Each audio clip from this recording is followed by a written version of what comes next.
This channel does not promote any violent, harmful, or illegal activities. All content provided by this channel is meant for an educational purpose only. প্রাথমিক নিয়োগ দুর্নীতি মামলায় হর্ষ নেওটিয়াকে তলব enforcement ডিরেক্টরেটের। শিল্পপতি হর্ষ নেওটিয়াকে জিজ্ঞাসাবাদ ইডির।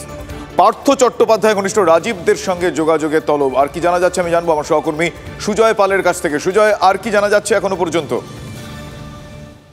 দেখো, প্রাথমিক নিয়োগ দুর্নীতি মামলায় হর্ষ নেওটিয়াকে এবং থাকবে যে রাজীব দে, পার্থ চট্টোপাধ্যায় ঘনিষ্ঠ ব্যবসায়ী তথা প্রমোটার রাজীবদের সঙ্গে যোগ, সেই সূত্রেই তলব করা হয়েছে, তেমনটা আমরা ইডি সূত্র মারফত জানতে পারছি। তাকে নোটিশ পাঠানো হয়েছিল, অর্থাৎ শিল্পপতি হর্ষ নেওটিয়াকে নোটিশ পাঠানো হয়েছিল এবং সেই নোটিশ অনুযায়ী আজকে তিনি হাজিরা দিয়েছেন। এবং তদন্তকারীরা মূলত দেখতে চাচ্ছেন যে রাজীবদের যে নিয়োগ দুর্নীতির টাকা কোনোভাবে তার সংস্থায় সেটা ব্যবহার করা হয়েছিল কিনা, এটা দেখতেই বা এই ব্যাপারে তারা নির্দিষ্ট করে জিজ্ঞাসাবাদ করতে আজকে তলব করা হয়েছে। এবং ইতিমধ্যেই 2 ঘন্টা প্রায় হতে চললো হর্ষ নেওটিয়া তিনি ঢুকেছেন, তাকে জিজ্ঞাসাবাদ চলছে। জিজ্ঞাসাবাদ করে তার বয়ান রেকর্ড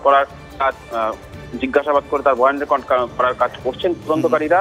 এবং যেটা জানা যাচ্ছে যে এর আগেও কিন্তু এই হর্ষ নেওটিয়াকে সারদা মামলাতে জিজ্ঞাসাবাদের জন্য ইডি দপ্তরে তলব করা হয়েছিল। তখন শুভপ্রসন্নর সঙ্গে শিল্পী শুভপ্রসন্নর সঙ্গে তার যোগাযোগের সূত্রে তলব করা হয়েছিল। আর এবার রাজীবদের সঙ্গে তাকে তলব করা হলো এই নিয়োগ দুর্নীতি মামলা, এবার প্রাথমিক নিয়োগ দুর্নীতি মামলা জিজ্ঞাসাবাদের জন্য। ধন্যবাদ সুজয়। অন্যদিকে পানীয় জলের দাবিতে হাওড়ায় পথ অবরোধ। বেনারস রোড অবরোধ করে বিক্ষোভ দেখাচ্ছেন সেখানকার মহিলারা।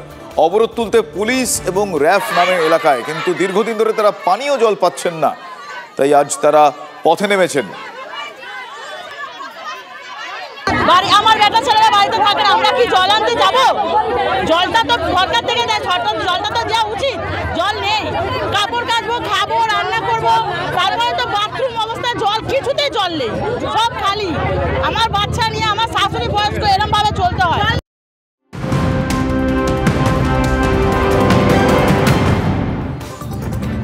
হাসিমারা স্টেশনের কাছে দলছুট বাইসনের তাণ্ডব। লোকালয়ে ঢুকে পড়ে বাইসনটি। হামলায় একজন জখম হয়েছেন। বাইসনকে বাগে আনতে এলাকায় পৌঁছন বন দপ্তরের কর্মীরা। সেই ছবি আপনাদের দেখাচ্ছি, এক্সক্লুসিভ সেই ছবি। এলাকাটি হাসিমারা স্টেশনের কাছে। লোকালয়ে বাইসনটি ঢুকে পড়ে, কিভাবে সে তাণ্ডব চালাচ্ছে দেখুন। আমার সহকর্মী সুজিত রয়েছেন। সুজিত, যে ছবি আমরা এই মুহূর্তে দেখছি, দর্শকদের দেখাচ্ছি, ভয়াবহ সেই ছবি। এই বাইসনকে কি বাগে আনতে পেরেছেন বনকর্মীরা?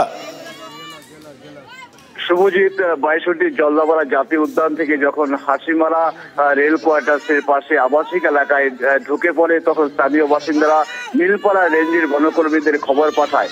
বনকর্মীরা ওই ঘটনাস্থলে গিয়ে দীর্ঘক্ষণ চেষ্টার পর তারপর বাইসনটিকে তাড়া করলে বাইসনটি ড্রেনে নেমে যায়। তারপর বনকর্মীরা সেই বাইসনটিকে ট্রাঙ্কুলাইজ করে, এখন এই ব্যাপারে আমরা ডিএফওর সঙ্গে কথা বলেছিলাম, তিনি জানিয়েছেন বাইসনটিকে ট্রাঙ্কুলাইজ করা হয়েছে এবং সেটিকে প্রাথমিক চিকিৎসার পর কিছুক্ষণ পর তাকে জঙ্গলে ছেড়ে দেওয়া হবে।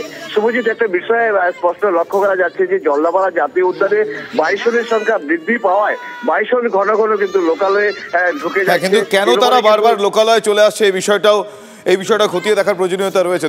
ধন্যবাদ সুজয়।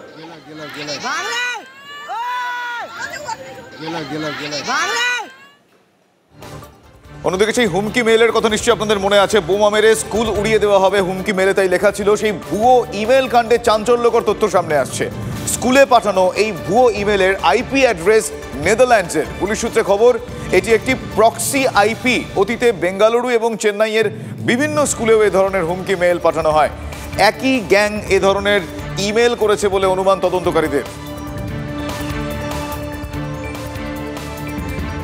মহাজাগতিক দৃশ্য, এবং সেই মহাজাগতিক দৃশ্যের সাক্ষী থাকলো বঙ্গবাসী।